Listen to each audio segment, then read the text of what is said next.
Takes Nigeria's Labour Congress president into custody. On the business, federal government Chinese firm signed power water supply understanding. On the first scene, several passengers injured as plane skids off the runway in Indonesia. On the sports, Danjuma thrilled as Falconet achieve under-20 World Cup milestone. Hello and welcome to all the viewers in Nigeria and around the world to News Express here on Global Television, coming to you live from the nation's capital, Abuja. I am Edika Michael. A quick reminder that Global Television is on DSTV channel 365 and free to air on Nicomsat. The President of Nigeria Labour Congress, NLC, Comrade Joe Ajaero, has been seized and whisked away by agents of Nigerian state while on his way to the United Kingdom on the invitation of the Trade Union Congress of Britain. A statement signed by the Head of Information and Public Affairs, Benson Opa, says the Congress is yet to ascertain his whereabouts or his state of health, as all effort made to get in touch with him proved abortive. Comrade Ajaero, who was arrested this morning, was set to attend and address the global gathering of workers on behalf of Nigerian workers at the Congress of the Trade Union Congress, United Kingdom, a platform where critical discussions on workers' rights, social justice, and economic fairness are discussed. Meanwhile, the United Action Front of Civil Society has strongly condemned the arrest of Nigeria Labour Congress President Comrade Joe Ajaero by the Department of State Services at the Nnamdi Azikiwe International Airport in Abuja. The civil society group described the arrest as a needless show of force and an attempt to cause national anarchy. They argued that Ajaero, as a high-profile citizen and leader, should have been treated with decorum and courtesy rather than being subjected to what it called their dehumanizing tactics. And our officers from the Department of State Services have taken control of Abuja Office of Socio-Economic Rights and Accountability Project, SERAP. SERAP described the action as an unlawful occupation. This was contained in a statement released by the SERAP on its X handle. SERAP said the officers are demanding to meet with the organization's directors, calling on President Bola Tinubu to intervene. The federal government has set up committees to resolve the grey areas raised by the Academic Staff Union of Universities in an ultimatum issued close to 3 weeks ago. The Vice President of the Association, Professor Chris Piona, says the committee will meet on September 11, 2024. Away from that, Senator Sili Mustafa, representing Kwara Senatorial District, has launched an annual university scholarship program committing over 200 million naira to support 200 indigent students throughout their undergraduate studies. The initiative aims to alleviate the financial burden on families, allowing bright but underprivileged students to pursue higher education without undue stress. Speaking at the unveiling of the scheme in Ilorin, Professor Binta Suleiman, chairperson of the Kwara Central Education Ad Hoc Committee, said the selected students will attend one of 5 Kwara-based private institutions. Now, corps members have been advised to acquire new skills through National Youth Service Corps or the Skill Acquisition and Entrepreneurship Development Program in order to enable them create jobs of their own. Director General of the Corps, Brigadier General Ahmed Wadi, started this while addressing the corps members in Gombe State Orientation Camp, Amada, and Taraba State Orientation Camp in Cyber. He said many ex-corps members will utilize the opportunities of the services here to learn new skills are now employers of labor in different locations across the country. The Northeast Development Commission has announced plans to support the victims of the flood with palliatives in the North Sub-region. Now, the Managing Director of the Commission, Mohammed Alkali, said that they destroyed by flood in Yobe State, insisting that the Commission will assist the flood victims with food and healthcare services and other domestic items. Alkali noted that the Commission has already put comprehensive framework to select beneficiaries from the 18th Senatorial District in 6 states of the region. And now the National Agency for Food and Drug Administration and Control says it has sealed a table water factory at the Global Table Water in Delta State for allegedly aiding and abetting the production, sale, and advertisement of unregistered and wholesome miracle water under the pretext of fake NAFDAC registration number. And NAFDAC stated that their sealed factory was producing and churning out the miracle water in court with the faith-based organization, the Christ Mercy Land Delivery Ministries, led by Prophet Jeremiah Omoto. Meanwhile, the senior prophet of Christ Mercy Land Deliverance Ministry in Abuja, Jeremiah Fufeyin, has denied allegations suggesting that his ministry has been using the name of National Agency for Food and Drug Administration and Control to mislead the public regarding spiritual items. In a statement issued by the church media arm and signed by Sophia Elliott, the church described the allegations as false and misleading. The statement was in response to NAFDAC's statement alerting the public to activities of the church, claiming he had been using the agency's name to deceive the public.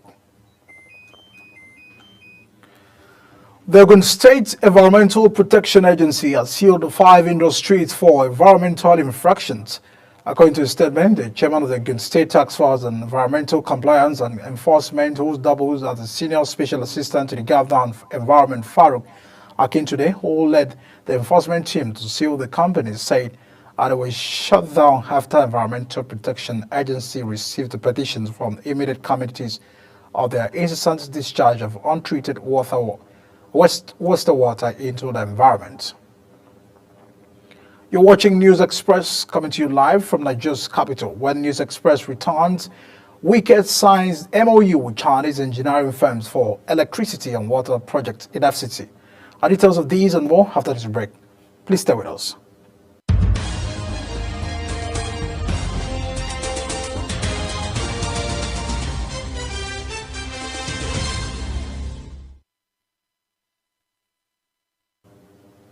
Many thanks for staying with us at News Express. And now to business. Oil marketers may begin the importation of premium motor spirit, popularly called petrol, following the recent declaration by the Nigerian National Petroleum Company Limited that it would only fully overtake other products from Dangote Petrol Refinery if the market prices of the commodity were higher than the pump prices in Nigeria.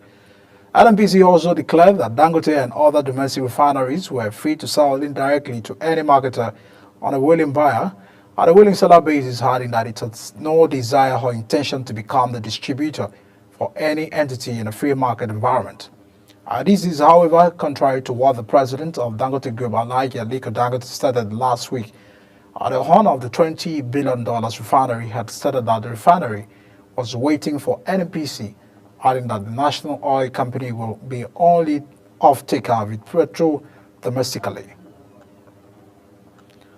The Minister of Finance and Coordinating Minister of the Economy, Wale Edun, has refuted reports suggesting an increase in the value-added tax rate from 7.5% to 10%. In a statement signed by him, Edun clarified that the VAT rate remains unchanged at 7.5% as stipulated in the nation's tax laws. He further explained the importance of maintaining a balanced tax system, emphasizing that Nigeria's tax framework is built on 3 key pillar tax policy: the tax laws and the tax administration. The Minister of Federal Capital Territory, Nyesom Wike, has formalized an agreement with 2 Chinese engineering and construction companies to enhance electricity and water supply within the Federal Capital Territory. This was revealed through the Memorandum of Understanding signed between the FCT and the companies. A statement by Anthony Ogunlele, Director of Press in the Office of the Minister, says the Memorandum of Understanding was finalized in Beijing, China. And our Spanish Prime Minister Pedro Sanchez called for a free trade order during a visit to China, aimed at boosting ties with economic giants despite a standoff between the Beijing and the European Union.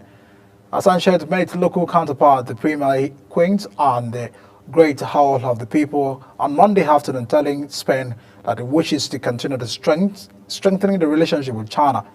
Sanchez's trip was also to take to Tuesday and Wednesday, where he will meet local officials and businesses as well as inaugurate a new 70s Institute Cultural Center. Around the forest scene, a plane with 48 people aboard skid off the runway in Indonesia's remote eastern region of Papua, police said, injuring several passengers. The ATR-42 aircraft belonging to Trigana Air was off from an airport in the remote Japin Island Regency to the Papuan capital on Monday morning when it skid off the runway. The flight was carrying 42 passengers, including a baby and 6 crew members. Still on the foreign scene, at least 14 people have been killed in Israeli airstrikes on a number of military sites in central Syria. A Sana cited a hospital director saying that another 43 people were wounded in attacks in the vicinity in Hama province. A UK-based monitoring group earlier reported that at least 4 soldiers and 3 civilians were killed in strikes that destroyed the military and scientific facilities where Iran-backed armed groups were present. Ortega fled from exile in Spain on Sunday and vowed to continue the fight for freedom and democracy. Ortega arrived in Madrid after weeks in hiding in the crisis-torn South American country. The opposition says it can prove he won the July 28 elections in which Maduro claimed the victory that had been widely disputed. Shortly after touching down from the military plane, the 75-year-old press team distributed an audio message in which he said he was confident that soon he will continue the fight to achieve freedom and recovery of democracy in Venezuela. And on to sports. Team Nigeria's 7-medal haul at the Paris 2024 Paralympics, which ended on Sunday, marks the country's worst outing at the summer event. Nigeria finished the tournament with 2 gold, 3 silver and 2 bronze medals to finish in 40th position. And the Nigerian Folashade broke our world record in the women's over 86 kg powerlifting, becoming the first power athlete in history to lift 166 kg and winning a gold medal in the process. It was an incredible performance from the Oluwafemiyo, who took Nigeria's tally at the Paralympics to 7 medals overall. And the fast-rising Nigerian player, Pity Loki, was named the player of the match as the Nigeria's under-19 female cricket team beat their Ghanaian counterparts by 178 runs at the first game of the series at the Unilag Cricket overall. Nigeria won the toss and elected to bat phase, rising to 212 runs for the loss of 6 wickets in 20 overs. Ghana's task of beating Nigeria total in the second innings was stifled by the incredible bowling of Peculiar Aboya and the Peace Hussein, who got 3 wickets each, limiting the Ghanaians to just 34 runs, all out in 8.5 overs. And as we wrap up the News Express, let's take a look at the top stories.